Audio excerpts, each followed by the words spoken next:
Dear students, today we will learn one new chapter, ratio analysis, in Advanced Accounting and Auditing paper 6 for TY BCom semester 5, Veer Narmad South Gujarat University. Let us see the meaning of ratio analysis.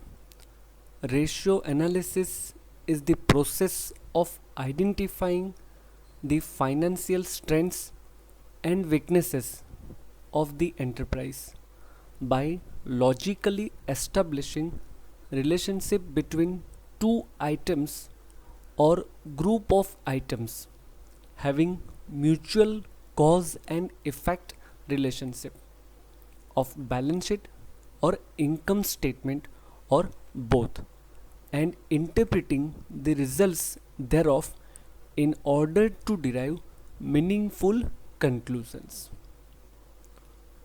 An accounting ratio may be defined as the mathematical expression of the quantitative relationship between two accounting items or group of items having a mutual cause and effect relationship taken from income statement or a balance sheet or both to produce a meaningful and useful qualitative judgment about the financial position and performance of a concern. Ratios can be expressed as a percentage or a proportion or time, that is in the form of days. Classifications of accounting ratios. Accounting ratios can broadly be classified into traditional classification and functional classifications. In traditional classifications, we calculate various ratios, various accounting ratios from revenue statement, from balance sheet, or a composite, means using both revenue statement and balance sheet. Whereas in functional classification, we calculate ratios from the viewpoint of various functions or an activities. So in that case, we will have a profitability ratios, activity ratios, and solvency ratios. Dear students, for study purpose, we will understand functional classifications of ratios.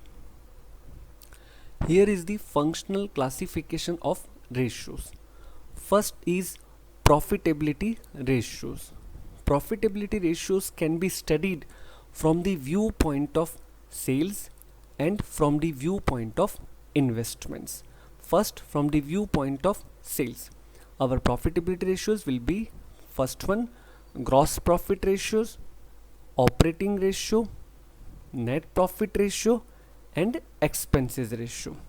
Whereas from the viewpoint of investment, our profitability ratios are return on capital employed ratio, return on shareholders fund, return on equity shareholders fund, and return on equity share capital, or we can say EPS, that is earning per shares.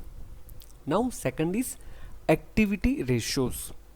In activity ratios, we have inventory turnover ratio, debtors turnover ratio, creditors turnover ratio, fixed assets turnover ratio, working capital turnover ratio, and all.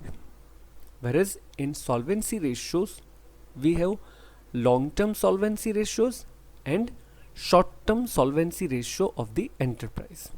In long-term solvency ratio, we have debt equity ratio, proprietary ratio, capital gearing ratio, and fixed assets ratio.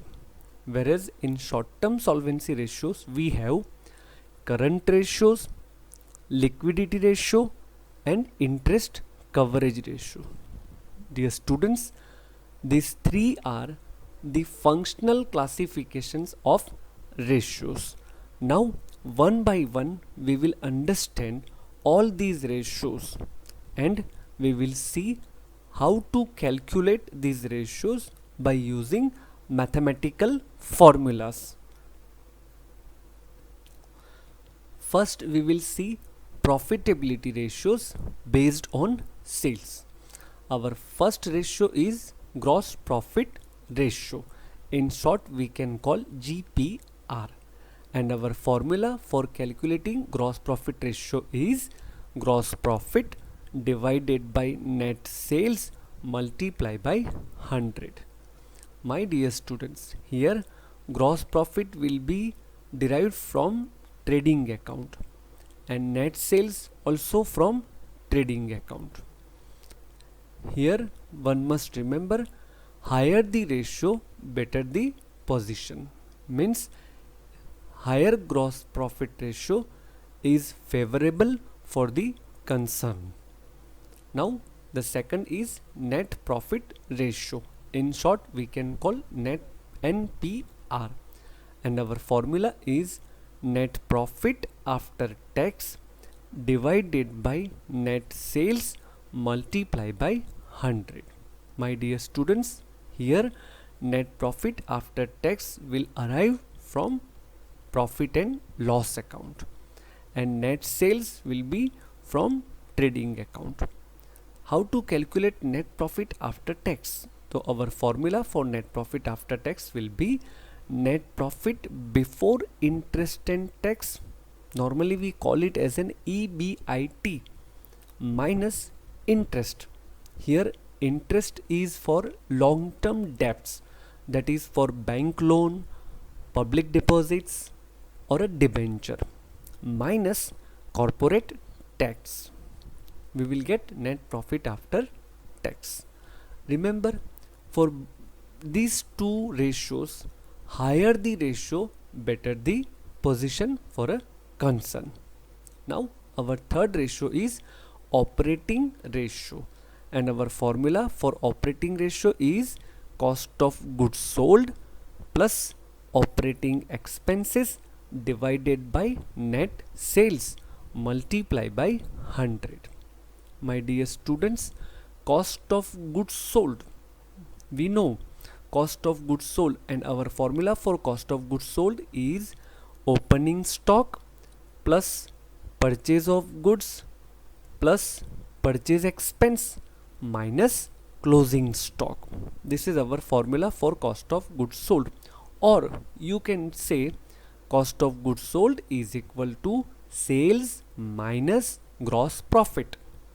And here operating expenses include cost of direct materials, direct labors, direct expenses and all overheads, that is factory overheads, office and administrative overheads and selling and distribution overheads.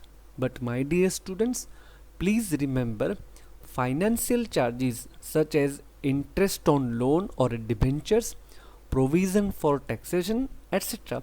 are not to be included in operating cost or in operating expenses. Now remember about operating ratio. Lower the ratio, better the position for a concern. Our fourth profitability ratio based on sales is expense ratio, and our formula is expenses divided by net sales multiplied by 100. Here we can consider respective expense in numerator. It can be administrative expense ratio, it can be selling expense ratio, etc. And remember, for this ratio, lower the ratio, better the position. My dear students, why these all four ratios are known as profitability ratio based on sales? So you might have observed in all four formulas, in denominator we have taken net sales all the time, and that is why it is known as profitability ratios based on sales. First two ratios are directly calculating profitability, whereas third and fourth ratios are calculating expenses ratio. And my dear students, always remember, direct profitability ratio, higher the ratio, better the position, and expense ratio, lower the ratio, better the position. Now we will see profitability ratios based on investments. And we have ratios. Number 1, return on capital employed, or you can say return on investment. Our formula ROCE, that is return on capital employed, is equal to earning before interest and tax divided by capital employed multiplied by 100.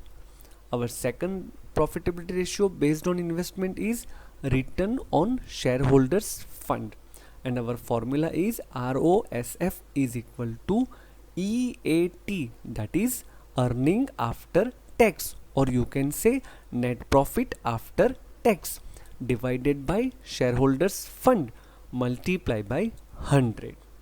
Our third formula is return on equity shareholders fund, and our formula is earning after tax, that is net profit after tax minus preference dividend divided by equity shareholders fund multiplied by 100. Our fourth ratio is return on equity share capital, and our formula is earning after tax, that is net profit after tax minus preference dividend divided by equity share capital multiplied by 100. My dear students, in formula number 4, if you divide by equity share number of equity shares, then you will get earning per share. To calculate earning per share, we divide earning after tax minus preference dividend divided by number of equity shares. And for all these four ratios, you please remember, higher the ratio, better the position of a concern. Now, what is EBIT? What is EAT? What is EAT minus preference dividend? Here I have shown the calculation. First of all, earning before interest and tax as per profit and loss statement. From this earning before interest and tax, that is EBIT, we will deduct debenture interest or a long term loan interest or a public deposit interest, which is a expenses for the company will be deducted, and then we will get earning before tax. From earning before tax, we will deduct corporate tax, and after deducting corporate tax, we will get earning after tax, and from earning after tax, we will deduct preference dividend, and finally we will get divisible profit for equity share holders. Now, which profit to be used for which formula? So very first, earning before interest and tax will be used for formula number 1, that is return on capital employed. Then earning after tax profit will be used for formula number 2, that is return on shareholders fund. And finally, divisible profit, that is earning after tax minus preference dividend, will be used for formula number 3 and 4, that is return on equity shareholders fund and return on equity share capital. Now, in second part, we will see how to calculate capital employed, shareholders fund, equity shareholders fund, and else. So here is a tabular presentation. First of all, from balance sheet, we will take equity share capital. In equity share capital, we will add all reserves and surplus, irrespective of revenue nature or a capital nature, like profit and loss account credit balance, general reserve, capital reserve, workman compensation fund, securities premium, capital redemption reserve, etc. Then, by adding reserve and surplus in equity share capital, we will get equity shareholders fund. In equity shareholders fund, we will add preference share capital, and then we will get shareholders fund. In shareholders fund, we will add long term borrowings, that is debentures, public deposits, bank loan or other loans, and finally we will get capital employed. My dear students, you please remember all the time for calculating every fund like equity shareholders fund, shareholders fund, or a capital employed, we will deduct all fictitious assets like underwriting commission, preliminary expenses, profit and loss account debit balance, uh, advertisement campaign expenses, etc. So suppose you are to work out equity share holders fund, तो आप क्या करोगे? Equity share capital plus reserve and surplus minus fictitious assets.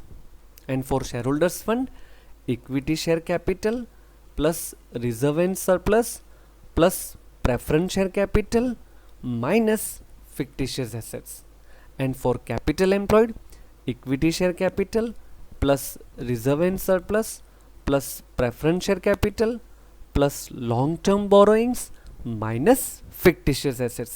Like this we will get all these fund one by one, and fund will be used equity share capital for formula number 4, equity shareholders fund for formula number 3, shareholders fund for formula number 2, and capital employed for formula number 1. That's all. Now we will see activity ratios, and our first ratio is inventory turnover ratio, and our formula for inventory turnover ratio is cost of goods sold divided by average stock. My dear students, here cost of goods sold will be available from trading account, that is net sales minus gross profit, or opening stock of goods plus purchase expenses minus closing stock is equal to cost of goods sold, whereas average stock is equal to opening stock of goods plus closing stock of goods divided by 2. My dear students, in given problem, if you cannot calculate average stock, in that case consider closing stock of goods as an average stock and put in formula. Our second activity ratio is debtors turnover ratio. Debtors turnover ratio can be calculated like credit sales divided by average account receivables. Average account receivables means opening account receivables plus closing account receivables divided by 2. When opening information is not available, then closing account receivables will be considered in formula. After calculating debtors turnover ratio, we will calculate debts collection period, and our formula for debts collection period is months or days in a year. Sometime it is 360, sometime it is 366, sometime it is 365. As per information given in this sum, we will be considered, divided by debtors turnover ratio. Okay, or we can directly calculate debtors ratio by using formula debtors plus bills receivables divided by net credit sales multiply by 365 days. Either these two formulas or this one formula will be used to calculate debtors ratio. Sometime in short sums, sum will be asked to calculate debts collection period, so you can go like this or you can apply second formula directly. Our third activity ratio is creditors turnover ratio. It is more or less similar to debtors turnover ratio in opposite direction. Our creditors turnover ratio is credit purchase divided by average accounts payable, and credit period enjoyed is equal to months or days in a year divided by creditors turnover ratio. Or finally you can use direct formula, creditors ratio is equal to creditors plus bills payable divided by net credit purchase multiply by 365 days. Sometimes it can be 360 days if given in the sum. And our fourth activity ratio is fixed assets turnover ratio, and for that our formula is net sales divided by net fixed assets. When I say net fixed assets, it means it is after deducting depreciation on it. Now we will see third and last functional ratios, that is solvency ratios. It is divided in two parts, that is short term solvency ratios and long term solvency ratios. First, short term solvency ratios. Number 1, current ratio, and our formula for current ratio is current assets divided by current liabilities. And an ideal current ratio is 2:1. It means our current assets should be double than our current liabilities. And I hope my dear students know what elements of balance sheets to be added for calculating current assets. That is already seen in fund flow statement for preparing a statement of changes in working capital.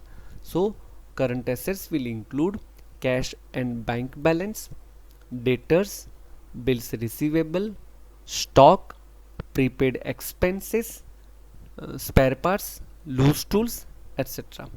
And current liabilities include creditors, bills payable, bank overdraft, outstanding expenses, income received in advances, etc. Number 2, liquid ratio, and our formula for liquid ratio is current assets minus closing stock divided by current liabilities minus bank overdraft. Or you can simply say liquid ratio is equal to liquid assets upon liquid liabilities.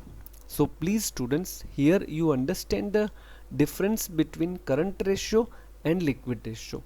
In current ratio we will take all type of current assets including closing stock, but to calculate liquid ratio, from the current assets closing stock element will be deducted, and from current liabilities bank overdraft will be deducted. And an ideal liquid ratio is 1:1. Our third short term solvency ratio is interest coverage ratio.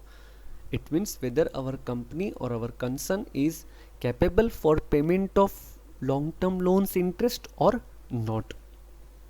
And for that our formula is EBIT, that is earning before interest and tax, divided by debenture interest. Now we will see long term solvency ratios. Our first ratio is debt equity ratio, and our formula is total long term debt divided by shareholders fund. Our second ratio is proprietary ratio, and our proprietary ratio is shareholders fund divided by total tangible assets.